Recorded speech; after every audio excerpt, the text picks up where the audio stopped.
você quer fazer de um jeito, o outro acha que é de outro jeito, né? Então, o processo de poder, de decisão, etc., ele também, vamos dizer assim, é um desafio.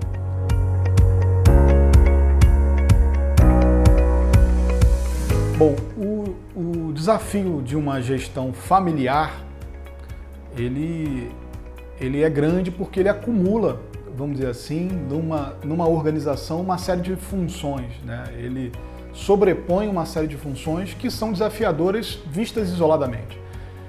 Exemplo, né? Você na empresa, na gestão de uma organização que não existe laços familiares, vamos dizer assim, naquela organização e tal, você já tem um desafio ali. Os desafios dos humores, das pessoas, das personalidades, né? De ter que lidar com essas situações. Esse já é um desafio, já seria um desafio, né? Só da gestão.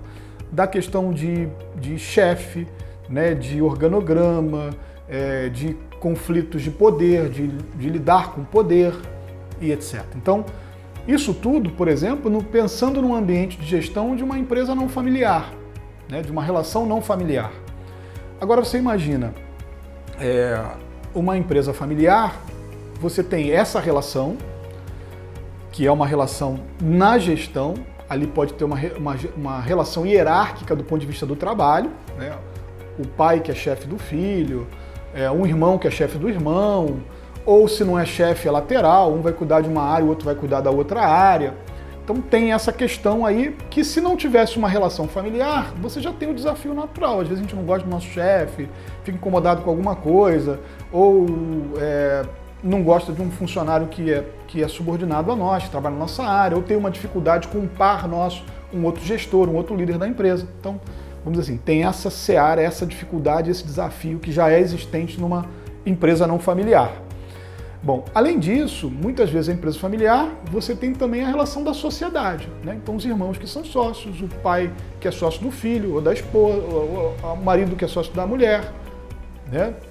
Então muitas vezes na empresa familiar você tem essa questão também da sociedade, né? É o pai que é sócio do filho, o filho que é sócio do pai, a mulher com o marido e assim sucessivamente. Então você tem essa questão também societária. Imagina uma sociedade sem uma relação societária, sem essa realidade familiar. Ela também é desafiadora. Uma sociedade é um casamento. Um casamento é desafiador, né? Então você tem uma intenção, o outro não tem. Você quer fazer de um jeito, o outro acha que é de outro jeito, né? Então o processo de poder, de decisão, etc., ele também, vamos dizer assim, é um desafio. Se não houver as relações familiares, ele já é um desafio.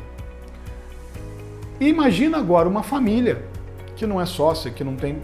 A relação de uma família, ela também é desafiadora, né? Então, às vezes, né, você não casa muito bem com seu irmão ou com a sua irmã, às vezes você não concorda com o jeito que seu pai educa, às vezes, enfim, com seu cunhado, com seu primo, então, com seu sobrinho, não importa a relação, com seu filho.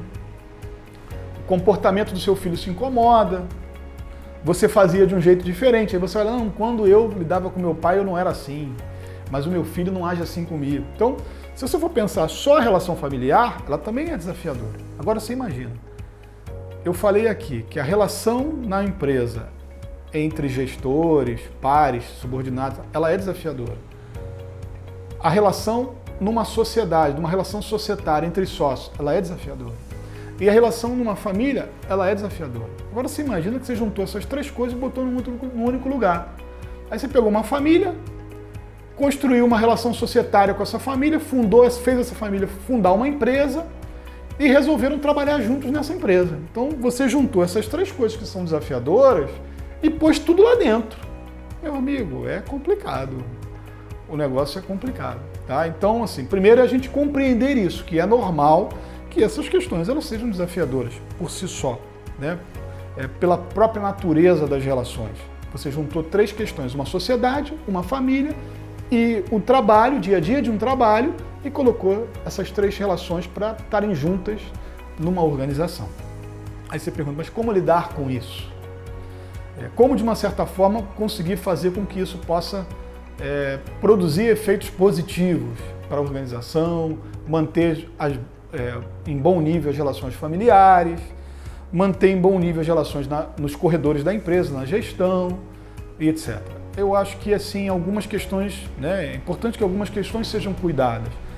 Talvez inicialmente o diálogo. Eu acho que muitas vezes é difícil construir um diálogo. É difícil construir um diálogo na empresa, é difícil construir um diálogo na família, entre pais e filhos, é difícil construir um diálogo, muitas vezes, numa relação societária, num casamento, é difícil construir um diálogo. Então, eu digo assim, a maior ênfase que a gente tem que dar é de uma boa construção de um diálogo. E para uma boa construção desse diálogo, compreender essas três naturezas. Para uma boa construção desse diálogo, compreender essas três naturezas de relação ali presentes. Então tem algum momento que nós, família, estamos nos relacionando, mas não como família. Nós estamos relacionando como gestores. Tem um outro momento em que nós, família, estamos relacionando, mas não como família, como sócios. Dentro de uma estrutura de poder, como sócios. E tem um outro momento que nós não estamos nem como sócios, nós não estamos nem como gestores, nós estamos como família, como membros de uma família e queremos ser família. Então, compreender essas três coisas é importante, separar esses momentos é importante e enfatizar e desenvolver um diálogo maduro para esses três momentos, ele é importante. E aí existem algumas, vamos dizer assim, alguns métodos, alguma metodologia, né, algumas estruturas que a gente chama de estruturas de governança que nos apoiam na construção dessa boa comunicação e desse bom diálogo dentro do processo familiar. Tá? Então é importante conhecer essas estruturas. Vou exemplificar, né? Muitas vezes a gente cria conselhos, conselho familiar, conselho de administração, um conselho de gestão, de gestores. Né? Então, assim, tem que se avaliar o momento que essa organização familiar está, que essa empresa familiar está, e verificar se isso é adequado naquele momento no tempo. Esse é um exemplo. Uma outra estrutura de governança que nos apoia nesse processo de comunicação e diálogo é a gente antecipadamente construir combinados. A gente chama isso de um acordo societário ou um pacto familiar. A gente reunir a família antes da existência do próprio negócio ou fora ali para discutir direitos e deveres. O que é um direito? O que é um dever? O que eu devo fazer? Como é a prestação de contas? Como é a remuneração dos familiares? Como que é o processo decisório? Enfim, uma série de temas que a gente pode incluir nesse pacto familiar, né, de direitos e deveres, e isso ser um combinado entre nós, assinado entre todos. Então, é um outro mecanismo de governança que melhora o nosso diálogo e a nossa comunicação. Então, como esses dois exemplos que eu estou dando, existem diversas outras questões que podem ser feitas para, fundamentalmente, lidar com essas três áreas, vamos dizer assim, que estão ali se relacionando: a família, a sociedade e a gestão, né? E essas relações entre essa família empresária, essa família que está empreendendo um novo negócio.